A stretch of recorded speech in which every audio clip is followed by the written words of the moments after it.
My brother said I meant nothing after I spent 3 years funding his life abroad, so I disappeared on a luxury train ride. And while they celebrated, everything quietly collapsed. Honestly, he forgot about you, my cousin said when I asked why I wasn't invited to the party. I booked a luxury train ride through the Rockies. While I watched the mountains, they watched everything burn. He forgot about you, Lila said, not even looking up from her phone. Her voice was casual, like she was commenting on the weather. I mean, it's been a while, right? He's been in London. People change. I blinked. He forgot about me. She finally glanced up, as if my confusion was inconvenient. It's not that deep, Alex. You weren't on the list. It happens. No apology, no sympathy, just that Ryan came back from university in London last week. My baby brother, the one I helped raise, the one I paid rent for when he moved out, the one I wired money to every month when our parents said they couldn't afford to support him abroad, the one who called me crying after his second exam because he thought he'd failed, and I stayed up all night talking him down. That Ryan. I paid for his phone plan so he could stay in touch with his family while he was overseeing. I filled out half his immigration paperwork because he hated forms. I even sold my vintage guitar to help him cover the deposit for his student flat. And he forgot about me. The party was everywhere online, a catered garden reception at our parents' place, string lights, a champagne tower. Someone played saxophone. Everyone was there, uncles and cousins I hadn't seen in years, even that neighbor Ryan hated growing up. Everyone but me. I wasn't invited. The captions were a punch in the gut, so proud of our golden boy. Welcome home, Ryan. Your family loves you. My name wasn't mentioned, not once, not in the speeches, not in the posts. I broke the app. My phone buzzed with a notification, another post from the party. I turned it off. That night, I booked a luxury train ride through the Rockies. First class, full Finter carriage, a private suite, multi-course dinner, quiet. I didn't tell anyone. I packed my bag and left the next morning. No explanations, no texts. While they toasted Ryan with champagne, I sipped black coffee in a leather seat, watching sunlight break across snowy peaks. The train hummed beneath me like a secret. The silence was better than any speech. If you don't make the guest list, make your own plans. You were the one who wanted to help. No one forced you. That's what my mother said when I asked why no one had invited me. Let me take you back. When Ryan got into grad school in London, our parents were thrilled, mostly because it meant they could brag. Our youngest is going international, they told everyone. He's always been the smart one. At every family dinner, every group call, Ryan was the star. I was the stage crew. Hidden, necessary, unseen. Who filled out the visa documents when Ryan didn't understand a word of legalese? Me.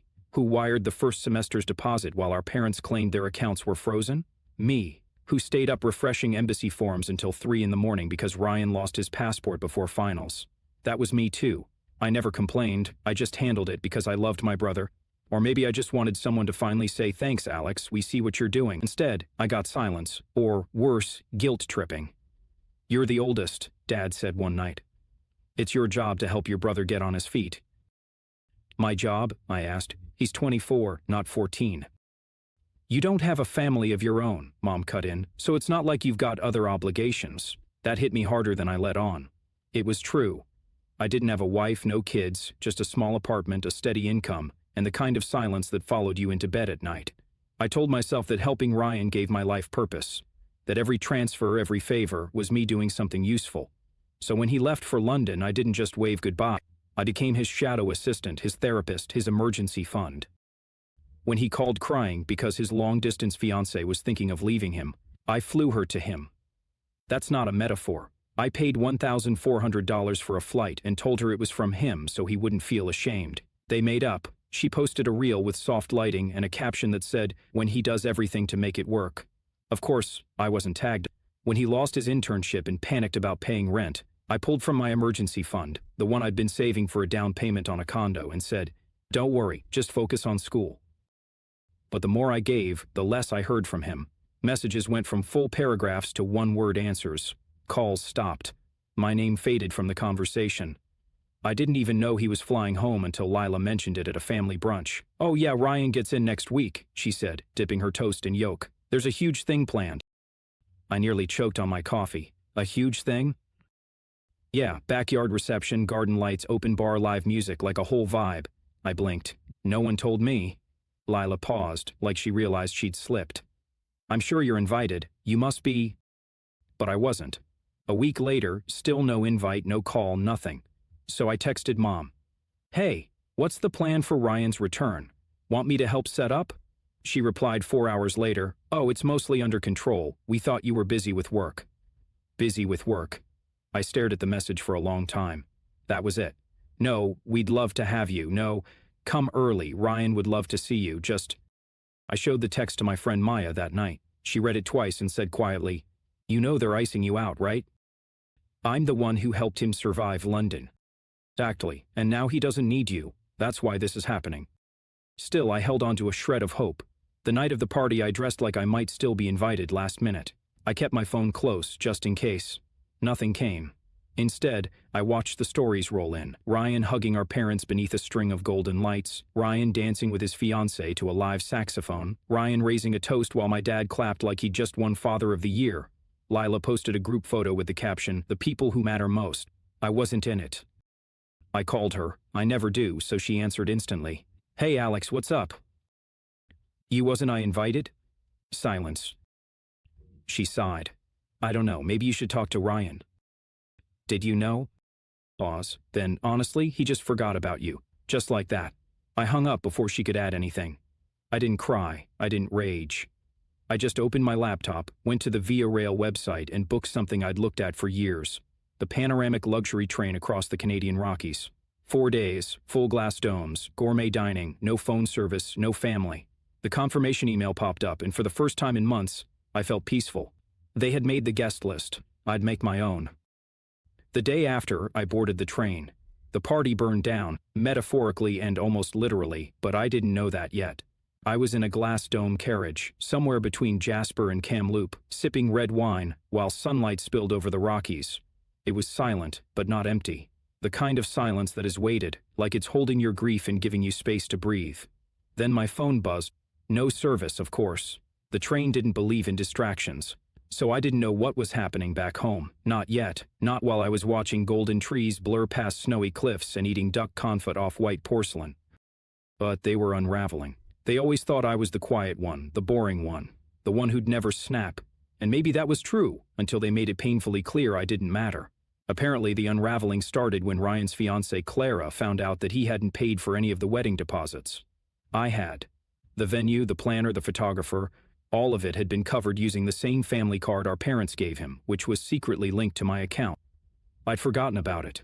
I'd let it happen. And now Clara found the statements while going through his laptop and flipped because he told her his savings had paid for everything, that he was financially stable, that I'd barely helped with anything, that I wasn't close with the family.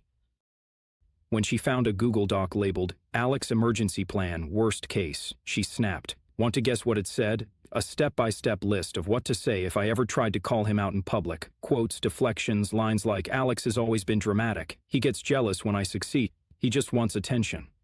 I couldn't do anything by the time I stepped off the train and finally got signal again. My phone exploded with notifications. Texts from Mom, voicemails from Dad, missed calls from Leela, one panicked message from Clara. I'm sorry, I didn't know. You were right about all of it. And then came the group chat. Family core, 13 people. Ryan, Alex, we need to talk. Mom, please don't make this worse. Dad, this isn't the time for one of your speeches. Lila, everything's on fire, literally. Clara, I moved out. I'm staying at a hotel. Don't call me. I stared at the screen and laughed. It was finally happening. And then I got a call from Grandma. I hadn't heard from her in months. She was the only one who ever saw me, truly saw me. She used to say, "Your silence is louder than their bragging, Alex." She said, not even bothering. "You deserve that," she paused. "Would you like to come for dinner this week? Just us." I blinked. You're inviting me? Of course. I'm not blind. I've been watching all of this for years. That was all I needed to hear. But the real storm came 2 days later. I was back in the city when Mom called and demanded a meeting. "We need to talk this out, Alex," she said. "For the family." So I went. I met them at the family house, the same one where Ryan's party had been, now eerily quiet, like the celebration had been scrubbed out with bleach.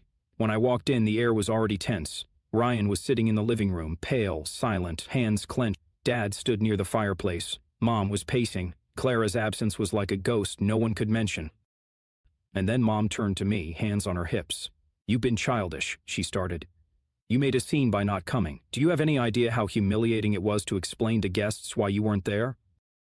I raised an eyebrow. Humiliating for who? For us, she snapped. People asked if we had a falling out. I had to say you were just busy with work. Ryan looked up. Why are you trying to sabotage me?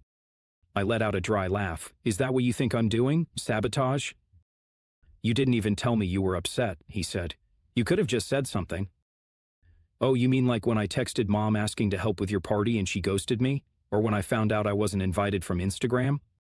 Lila, who was in the corner awkwardly sipping tea, muttered, You weren't technically uninvited. Enough, Lila, my voice cracked. You all knew. Ryan stood up. I didn't think you'd want to come. We're in different stages of life. I just came back from a master's degree abroad. You're, still doing the same job. Still doing the same job. The job that paid for his tuition, the job that paid for his apartment, the job that bought his ring. Wow, I said, stepping forward. Say that again, but slower. You're twisting my words. No, I'm just hearing them for what they are. Mom stepped in. Enough. We didn't mean to exclude you, Alex, but you've always been sensitive. There it was, the classic family hit. Not ignored, not taken advantage of. Sensitive. I pulled out my phone, opened my banking app, and turned the screen toward them. $48,600. That's how much I've sent over the last 3 years. Does this look sensitive to you? No one spoke. This is how much of my life I've handed over. Quietly, willingly. And what did I get back? An Instagram story captioned "The people who matter most." Dad rubbed his forehead. Let's not turn this into a drama. It is a drama, I snapped. It's your favorite genre, starring Ryan as the golden boy, Mom as the martyr, and me as the background extra. Silence. And then I did something I never thought I'd do. I walked to the mantel, picked up a family photo, Ryan at graduation, me cropped halfway out, and placed it face down. I'm done, I said, turning to them. Done helping, done paying, done being quiet. Alex, Mom whispered. You don't mean that. Ryan's voice cracked. You're my brother. I looked him in the eyes. No, I was your wallet. And then I walked out. I didn't look back when I left, not because I didn't want to, but because I knew that if I did, something in me would hesitate, something would try to forgive, to go back to being quiet. But that version of me didn't survive the living room that day. The silence that followed was deafening. No missed calls, no messages, no frantic apologies. The first night, I sat alone in my apartment and let myself feel it. The stillness, the weightlessness of not carrying anyone else's life. It was strange, almost disorienting, like taking off a backpack I forgot I was wearing for 10 years. And then, on day 3, the messages began. The first was from my mother. You made your point. Enough already. The second from my father. Your brother's devastated. He hasn't eaten. Are you happy? I didn't reply because I was happy. Not in a smug way, not in a vengeful way, but in a free way, the kind of happiness that feels like sunlight on skin after years in a basement. The irony? For the first time in my life, I didn't want to fix it. I didn't wonder if I went too far. Instead, I started living. I took myself to breakfast, sat in the corner of a cafe with no phone, just a book. I walked through the park, listening to jazz. I deleted the family group chat. I changed the password to the shared Netflix account. Little things, maybe, but they felt like reclaiming oxygen. Then, on the 5th day, my cousin Lila called. I almost didn't answer. Hey, she said softly, can we talk? About what? About what happened. I didn't know it would go this far. I laughed. Go this far? I wasn't invited to my own brother's party, Lila. She hesitated. I knew, she admitted. I knew you weren't invited. Ryan told me not to tell you. He said, Alex won't mind. He's always busy anyway. There it was, the mask finally slipping. I didn't speak. Clara left him, she said quickly, like pulling off a bandage. She moved out. She found the bank records. She found out everything, about the card, about the trip to France. She's furious, says she doesn't even know who he is. A pause. She also said you're the only reason she gave him a second chance back then. I felt the words sit heavy in my chest, not painful, just real. Anyway, Lila said, her voice smaller now. I'm sorry for playing along, for being a coward. I didn't say it was okay because it wasn't, but I thanked her for telling the truth. The next day, my phone rang. Dad. I let it ring. Then he texted, come for Sunday dinner. No pressure, just talk. I didn't respond because I wasn't ready to sit at that table again, not as the same person who was once invisible there. On day 7, I got a message from Clara. You were right about him, about all of it. I'm sorry. Thank you for everything you did. I just wish I had known sooner. I stared at her message for a long time, not because it hurt, because it didn't. It felt like justice. Meanwhile, the family began to crack. My mother posted vague quotes on Facebook like, "Forgiveness is divine," and "Some people need time to grow." My father sent passive-aggressive texts. "We all have our roles in this family, Alex. You've always been the strong one." But I didn't want to be strong anymore. I wanted to be myself. So I started clearing the wreckage. I canceled the family card, changed the auto payments on Ryan's subscriptions, deleted myself from shared files, calendars, and accounts, and left the group chat for good. Every action felt like a key turning in a lock, not to shut them out, but to let me out. I spent the next few days somewhere quiet, up in the mountains, no phone signal, no conversations, just air. For the first time in years, I wasn't thinking about who needed something from me. I was thinking about what I needed. They thought I'd come back. They always do. That's the thing about people who use you. They assume you'll reset, that your boundaries are temporary, that your anger is performative, that you'll cool off, apologize, and go back to playing the role they cast you in. But not this time. Not after the silence, not after the truth came out, not after watching them squirm under the weight of the lives they built on my back. It's been a month, a full month since the party I wasn't invited to. Since I turned off the auto payments, deleted myself from their plans, and started writing my own. Since Clara left. Since Ryan's perfect image shattered like a champagne glass on marble. They've been trying everything. My mother left me a voicemail last week that started with, "I raised you better than this," and ended with, "This family is falling apart, and you're letting it happen." And she's right. I'm letting it happen because for the first time in my life, I'm choosing not to fix what I didn't break. My father texted me yesterday. "I hope you're proud. Your brother's depressed. Your mother cries every day." You know what's wild? They never asked how I'm doing. Not once. Not after being erased. Not after being stolen from. Not after watching them celebrate the golden sun I funded while pretending I didn't exist. But that's the point, isn't it? This was useful, a silent resource, a walking bank account with a familiar face. So when I disappeared, they didn't lose me. They lost access. And now they're panicking. Lila texted me a few nights ago. "You should see the group chat now. It's chaos. Ryan won't talk to anyone. Your mom's threatening to rewrite the will. It's like you lit a match and walked away." I didn't light the match. They did. When they left me off the guest list, when they said, "He forgot about you." When they laughed and toasted and danced, pretending I was dead weight. All I did was stop putting out their fires. The strange thing about peace is how addictive it becomes. I used to think love meant sacrificing, that family meant enduring, that to be a good son or a good brother meant swallowing disrespect for the greater good. But now, love to me looks like freedom. It looks like silence that heals, not silence that hides. It looks like waking up and not bracing myself for the next emotional invoice. And you know what else? I'm not bitter. That surprised me, honestly. I thought I'd be burning inside with resentment, but no. I'm done with the fire. That belonged to them. I have something better. Stillness, control, my own name. This morning, I posted a photo from that train ride, the one with the panoramic glass and snow-capped peaks. In the caption, I wrote, "If they don't put you on the guest list, make your own destination." It went a little viral. Even Clara liked it. Lila sent me a screenshot of the family group chat, losing their minds over it. Mom wrote, "He's mocking us publicly now." Dad replied, "Let it go. We lost him." You didn't lose me. You never had me. You had my money, my silence, my help. But me?